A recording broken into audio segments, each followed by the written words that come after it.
Ano ba yung mga nadadagdag sa bill natin? So, una yan, magkakaroon ng net metering dun sa bagong bill.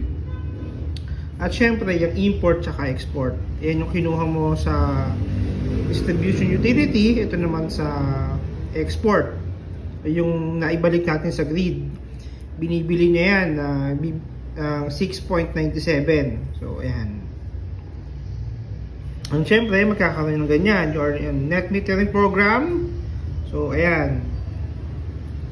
So, tinakloban lang natin yung mga important details ng client. So, ayan. Kaya nag-zero kasi nag-negative pa. Mas mataas yung export niya sa import. Kaya nagkakaroon ng zero bill.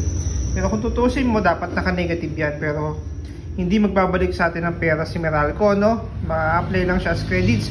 Para malaman mo pala kung ilan na lang yung credits mo o yung sinasabi natin utang sa ni Meralco, no? Parang ganoon yung nangyayari eh. So dito mo sa likod, makikita mo rin yan. So makikita mo dito sa portion na to, total remaining unapplied net metering export is 5,156.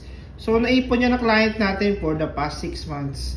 So parang nung nag-start kami, parang ang naipon nga lang na excess ito is parang nasa 300 lang. Then after 6 months, naging 5,000 na. So ayan, no. So nag-accumulate naman yung yung credits ni Meralco. So yun. So sa mga curious kung ano ba yung itsura ng bill sa mga naka net metering, ito po yun. Follow for more.